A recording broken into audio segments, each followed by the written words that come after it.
రాష్ట్రం నిప్పుల కొలిమిలా మారింది. వచ్చే 4-5 రోజులు ఎండల తీవ్రత మరింత పెరగనుంది. సాధారణం కంటే 2 నుంచి 4 నుంచి అధికంగా ఉష్ణోగ్రతలు నమోదయ్యే అవకాశం ఉందన్నారు వాతావరణ శాఖ అధికారులు. ఇవాళ 15 జిల్లాలకు ఆరెంజ్ అలర్ట్ జారీ చేశారు. 16 నుంచి రాష్ట్రంలో ఎండల తీవ్రతతో పాటు వడగాలులు వీచే అవకాశం ఉందంటున్న వాతావరణ శాఖ అధికారి శ్రీనివాస్తో కల్పన ఫేస్ టు ఫేస్. రాష్ట్ర వ్యాప్తంగా రోజు రోజుకి గరిష్ట ఉష్ణోగ్రతలు పెరుగుతూ వస్తూ ఉన్నాయి. మొన్నటితో కంపేర్ చేస్తే దాదాపు గత 2 రోజుల నుంచి మనకు క్రమంగా ఉష్ణోగ్రతలు పెరుగుతూ ఉండడంతో ఇటు జిల్లాలకు సంబంధించి హెచ్చరికలు కూడా జారీ చేయడం జరుగుతూ ఉంది. ఇక ప్రస్తుతం రానున్న 2-3 రోజుల పాటు కూడా ఎండల తీవ్రత అధికంగా ఉండే అవకాశం ఉండడంతో పలు జిల్లాలకు హెచ్చరికలు జారీ చేశారు. మరి ఏ జిల్లాలో అధికంగా ఉష్ణోగ్రతలు నమోదయ్యే అవకాశం ఉంది, వడగాల్పులు ఏమైనా వీచే ఛాన్సెస్ ఉన్నాయా, వర్షాలకు సంబంధించి ఏమైనా అప్డేట్స్ ఉన్నాయా లేవో తెలుసుకుందాం. ప్రస్తుతం నేను వాతావరణ కేంద్రంలో ఉన్నాను. మరి మనతో పాటు వాతావరణ శాఖ సీనియర్ అధికారి శ్రీనివాస్ గారు ఉన్నారు. ఒకసారి వారితో మాట్లాడదాం. సార్, ముఖ్యంగా చూసుకున్నట్టయితే గత 2 రోజుల నుంచి క్రమంగా ఉష్ణోగ్రతలు పెరుగుతూ వస్తూ ఉన్నాయి. సో మొన్నటితో కంపేర్ చేస్తే నిన్న కావచ్చు దాదాపు ఉష్ణోగ్రతలు ఏ విధంగా నమోదయ్యాయి సార్?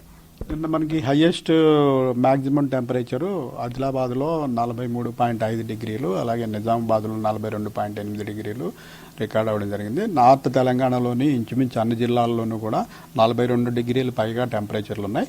మనకి సిటీలో నిన్న 39.6 అంటే నియర్లీ 40 డిగ్రీస్ మన సెంట్రల్ అబ్జర్వేటరీలో రికార్డ్ అవ్వగా, సిటీలో వివిధ ప్రాంతాల్లో ఇంచుమించు 40-40.5 వరకు కూడా టెంపరేచర్లు రికార్డ్ అవ్వడం జరిగింది. రాగల 4 రోజుల్లో రాష్ట్ర వ్యాప్తంగా అన్ని జిల్లాల్లోనూ కూడా టెంపరేచర్లు ఈ గ్రాడ్యువల్గా 2 నుంచి 4 డిగ్రీల వరకు కూడా పెరిగే అవకాశం ఉంది. ఓకే సార్, ఇక ముఖ్యంగా చూసుకున్నట్టయితే ఈ రోజు నుంచి వచ్చే 2-3 రోజుల పాటు ఏ జిల్లాలో అధికంగా గరిష్ట ఉష్ణోగ్రతలు నమోదయ్యే అవకాశం ఉంది, దాంతోపాటు వడగాల్పులకు సంబంధించి ఏమైనా అప్డేట్స్ ఉన్నాయా సార్? మనకి ఈ రోజు చూసినట్టయితే నార్త్ తెలంగాణలోని ఇంచుమించు అన్ని జిల్లాలు ఆదిలాబాద్, కొమరంభీం, నిర్మల్, నిజామాబాద్, మంచిర్యాల, ఇటు రాజన్న సిరిసిల్ల, జగిత్యాల, అలాగే ఇటు పశ్చిమాన ఉన్న కామారెడ్డి, మెదక్లోను, అలాగే ఈ రాయలసీమకు ఆనుకుని ఉన్న ఉమ్మడి మహబూబ్ నగర్ జిల్లాలోని 5 జిల్లాలకి కూడా ఆరెంజ్ అలర్ట్లో పెట్టడం జరిగింది. అంటే ఈ జిల్లాల్లో 41 నుంచి 44 డిగ్రీల వరకు టెంపరేచర్ ఉండే అవకాశం ఉంది. రాష్ట్రంలోని మిగిలిన అన్ని జిల్లాలు అలాగే సిటీలోని 3 జిల్లాలు కూడా ఎల్లో అలర్ట్, అంటే 36 నుంచి 40 డిగ్రీల వరకు టెంపరేచర్లు ఉంటాయి. రేపు మరిన్ని జిల్లాలు మనకి పశ్చిమంలో వికారాబాదు, సంగారెడ్డి, యాదాద్రి, భువనగిరి కూడా మనకి ఇంక్లూడింగ్ సిటీలోని 3 జిల్లాలు కూడా ఆరెంజ్ అలర్ట్లోకి అంటే 41 డిగ్రీలు దాటి టెంపరేచర్లు ఉండే అవకాశం ఉంది. 16వ తారీఖు నుంచి ఉత్తర తెలంగాణలోని కొన్ని జిల్లాల్లో హీట్ వేవ్ అలర్ట్ పెట్టడం జరిగింది, రెడ్ అలర్ట్. అంటే ఈ జిల్లాల్లో 45 డిగ్రీలు దాటి టెంపరేచర్లు రికార్డ్ అయ్యే అవకాశం ఉంది. 16వ తారీఖు చూసినట్టయితే ఆదిలాబాద్, కొమరంభీం, నిర్మల్ అండ్ మంచిర్యాల ఈ 4 జిల్లాల్లో మనకి 45 డిగ్రీలు దాటి టెంపరేచర్ ఉండే అవకాశం ఉండగా, రాష్ట్రంలో ఒక భద్రాద్రి, కొత్తగూడెం మినహా మిగిలిన అన్ని జిల్లాల్లోనూ కూడా 41 నుంచి 44 డిగ్రీలు ఉండే అవకాశం ఉన్నందువల్ల ఇంచుమించు అన్ని జిల్లాలు కూడా ఆరెంజ్ అలర్ట్లో ఉంటాయి.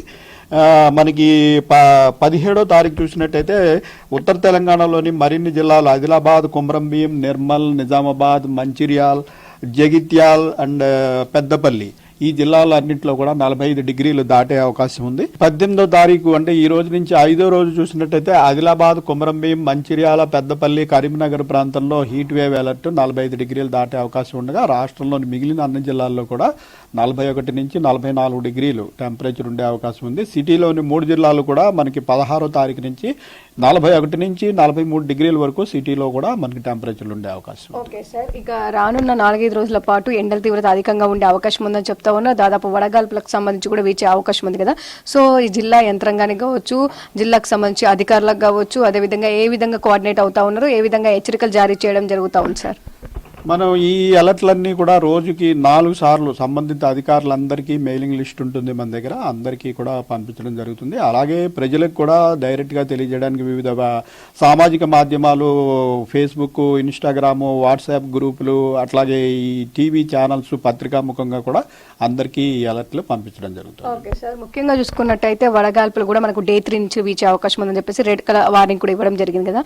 సో ఏ సమయంలో ఎక్కువగా మనకు ఈ వడగాల్పులు అనేవి వీచే అవకాశం ఉంది, ప్రజలకు సంబంధించి ఎలాంటి జాగ్రత్తలు తీసుకోవాలి సార్? ఈ వడగాల్పులు వేడిమి, అత్యధిక వేడిమి మెయిన్గా మనకు 11 గంటల నుంచి 4 గంటల సమయంలో చాలా ఎక్కువ ఉంటుంది. ఈ సమయంలో కంటిన్యూస్గా బయట ఉండడం అనేది ప్రమాదకరం. హీట్ స్ట్రోక్కి గురవుతారు. హీట్ స్ట్రోక్ వల్ల చాలా ప్రమాదకరమైన పరిస్థితి, ప్రాణాలు పోయే పరిస్థితి కూడా ఉంటుంది. కాబట్టి వీలైనంత వరకు ఆ సమయంలో ఓపెన్గా ఎండలో ఉండడాన్ని అవాయిడ్ చేయాలి. తప్పనిసరిగా ఉండవలసిన వారు కూడా కొన్ని జాగ్రత్తలు తీసుకుని కంటిన్యూస్గా ఎండలో ఉండకుండా అరగంటకి గంటకు ఒకసారి నీడ పట్టుకొచ్చి బాడీ కూల్ అయ్యేలాగా చూసుకోవాలి. అలాగే రెగ్యులర్గా హైడ్రేషన్ మెయింటైన్ చేయడానికి వాటర్ తాగడము, ఓఆర్ఎస్ లాంటి ఈ ద్రావణాన్ని తాగడము, అలాగే ఈ తలభాగాన్ని కవర్ అయ్యేలాగా ఎండలో ఉన్నప్పుడు టోపీ కానీ తలపాగా కానీ ధరించడము, లైట్ రంగు దుస్తులు ధరించడము, హైడ్రేషన్ మటుకు కంపల్సరీగా మెయింటైన్ చేయాల్సి ఉంటుంది. బాడీ ఒకటి కంటిన్యూస్గా హీట్లో ఉండకుండా చూసుకున్నట్టయితే ఈ హీట్ స్ట్రోక్ నుంచి నివారించుకోవడానికి అవకాశం ఉంది. ఓకే సార్, ఇక ఎండలతో పాటు మనకు అక్కడక్కడ వర్షం కూడా కురిసే అవకాశం ఉందని చెప్తా ఉన్నారు. సో ప్రజెంట్ ఏమైనా సినాప్టిక్ కండిషన్స్ ఉన్నాయా వర్షాలకు సంబంధించి కావచ్చు, ఏ విధమైన అప్డేట్స్ ఉన్నాయి సార్? ప్రస్తుతం మనకి పెద్దగా బలమైన సినాప్టిక్ సిచ్యుయేషన్ ఏమీ లేదు వర్షానికి. అయినప్పటికీ ఈ ఎండల వేడిమి వల్ల ఒక్కొక్కప్పుడు లోకల్గా ఉన్న మాయిశ్చర్ వల్ల కూడా కొద్దిపాటి జల్లులు పడే అవకాశం ఉంటుంది. ఆ రకంగా చూసినట్టయితే మనకి ఈరోజు సంగారెడ్డి, వికారాబాద్ ప్రాంతంలోనూ, అలాగే భద్రాద్రి కొత్తగూడెం, ఖమ్మం ప్రాంతంలోనూ, రేపు ఎల్లుండి కూడా భద్రాద్రి కొత్తగూడెం ప్రాంతంలోనూ, అలాగే ఈ సౌత్ నాగర్ కర్నూలు, మహబూబ్ నగర్ ప్రాంతంలో కొద్దిపాటి జల్లులు పడే అవకాశం ఉంది. అయితే ఇవేమి పెద్దగా సిగ్నిఫికెంట్ వర్షాలు అయితే ఎక్కడ లేవు. Okay sir, thank you. So చూస్తూ ఉండగా దాదాపు వచ్చే 4-5 రోజుల పాటు కూడా ఎండల తీవ్రత అధికంగా ఉండే అవకాశం ఉందని చెప్పేసి హెచ్చరికలు అయితే జారీ చేయడం జరిగింది. ముఖ్యంగా చూసుకున్నట్టయితే దాదాపు మనకు డే 3 నుంచి అంటే 16వ తారీఖు నుంచి కూడా మనకు వడగాల్పులు కూడా వీచే అవకాశం ఉండడంతో పలు జిల్లాలకు రెడ్ కలర్ వార్నింగ్ కూడా ఇవ్వడం జరిగింది. ఆ జిల్లాలో 45 డిగ్రీల వరకు, ఇటు ఉత్తర తెలంగాణ జిల్లాలో ముఖ్యంగా ఆ జిల్లాలోనే ఎక్కువగా మనకు ఈ వడగాల్పులు వీచే అవకాశం, వేడి వాతావరణం, ఎండల తీవ్రత అధికంగా ఉండే అవకాశం ఉండడంతో ఆ జిల్లాలకు హెచ్చరికలు అయితే జారీ చేయడం జరిగింది. ఇక ఓవరాల్ గా చూసుకున్నట్టయితే తెలంగాణ రాష్ట్ర వ్యాప్తంగా మరో వచ్చే 4-5 రోజుల పాటు నిప్పుల కొలిమిలా కూడా ఎండల తీవ్రత ఉండే అవకాశం ఉండడంతో ప్రజలు జాగ్రత్తగా ఉండాలని సూచిస్తా ఉన్నారు. ముఖ్యంగా మనకు మధ్యాహ్నం సమయంలో 11 గంటల నుంచి 3:30-4 గంటల మధ్యలో ఈ వడగాల్పులు కావచ్చు, వేడి తీవ్రత కావచ్చు, ఎండల తీవ్రత అధికంగా ఉండే అవకాశం ఉండడంతో ఆ సమయంలో బయటికి వెళ్ళొద్దని చెప్పేసి చిన్నపిల్లలు, వృద్ధులు, గర్భిణీ స్త్రీలు ఎవరైతే ఉంటారో వాళ్ళైతే తగిన జాగ్రత్తలు తీసుకోవాలని సూచిస్తా ఉన్నారు. ఇవి ఎండలకు సంబంధించిన ఇన్ఫర్మేషన్. కెమెరా పర్సన్ శ్రీనివాస్తో కల్పన, విజిక్స్ న్యూస్, హైదరాబాద్.